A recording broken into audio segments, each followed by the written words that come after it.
video, I'll talk about how do you cross-sell other credit products or new fintech products to your existing customers who have, let's say, signed up for credit, right?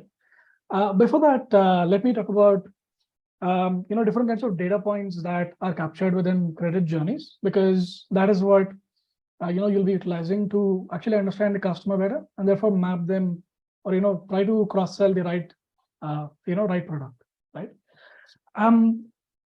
So on a typical credit journey, usually businesses want to understand, the firmography, like how old is the business, what are they into, where are they based out of, what is their turnover like, who are the directors, how old are they, what is their background, how long have they been into business, because this may not even be the first company, right?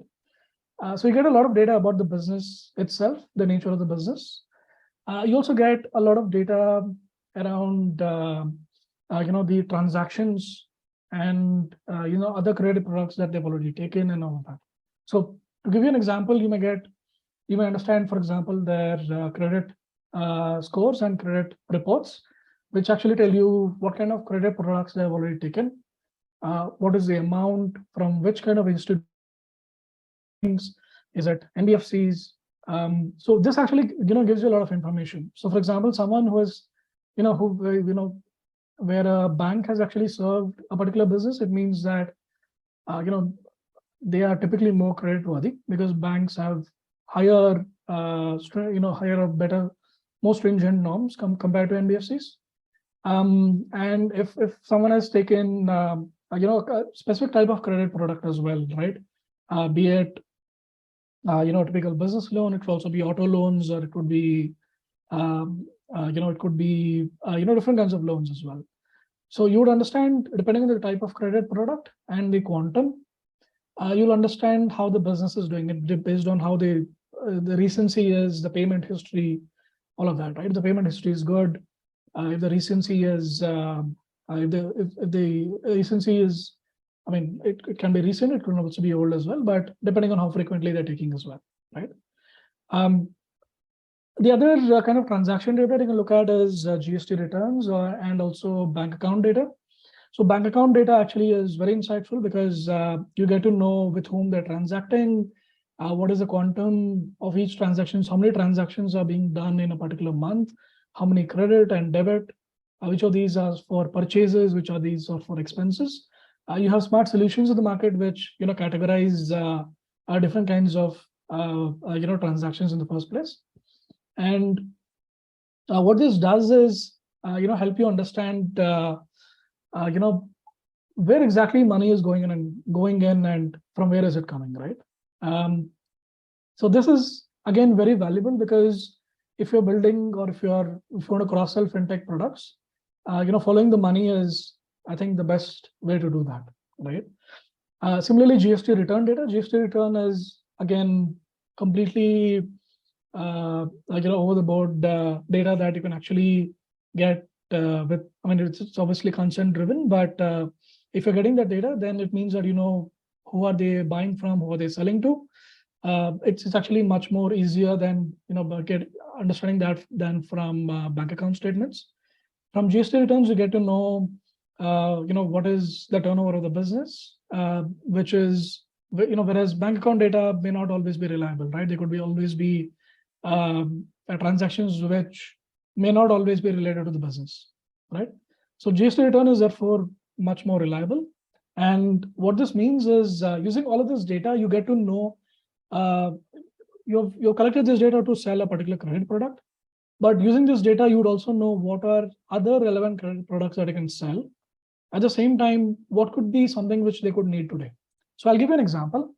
If you know that from, let's say, GST return data, that this particular business is selling to a large corporate, right?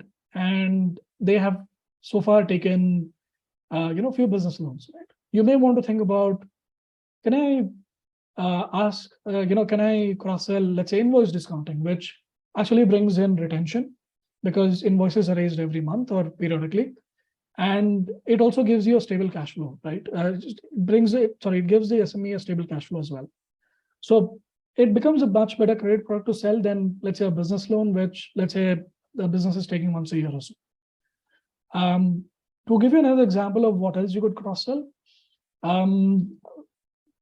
other than credit, what we did was, depending on the number of transactions per month, let's say in their bank account or their GST returns, we built a correlation between that to the need for an invoicing tool, right? So if, let's say, a business is doing, let's say, 10, 15 invoices or transactions every month, so there could be a chance that they would need an invoicing tool. It's also possible that they're already using one. But given that the market is so big and a lot of invoices today are created on Excel sheets and all of that, right?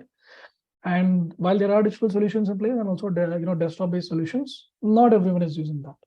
So with especially regulations being changed, like invoicing and so on, there is always a new need for, or rather, there is always a new sort of audience that is coming up, which needs new solutions, right? And that is how you need to be following the regulations or the regulatory changes, and then seeing, okay, based on data, what are the products that could be useful to the business now, or something which, with regulatory changes, this could be something which you could keep an eye out for the future, right? So again, coming back to the example, we realized that, okay, there is a certain correlation where there could be a need for that, and that is how we realized that, probably this particular invoicing could be the most relevant product for, let's say, a particular set of defined audience based on the data that we analyzed. And what this resulted was, we had a significantly good, I think, cross-sell rate as well as even retention rate, because we not only were, providing the business credit, but also something which is beneficial in the form of a tool, which gives them useful, which helps them ultimately create GST compliant invoices, and also comply with with the customer's request as well, like if I want to print out or things like that. And I think it also gives you additional information, like how is the business doing at any given point of time, right? And this actually feeds into this new tool actually feeds into new data, and this new data can again be utilized to sell or sell new products, or even manage existing products as well. For example, you can manage the limit based on how many invoices are being generated in a particular month. You can manage the limit of their existing, let's say, credit product or so. So this actually becomes a very self-sustaining or a good way to actually create retention and also monetization. And I think this credit is obviously a great, or the best data source that you can get to actually cross-sell other data points, other credit and non-credit products.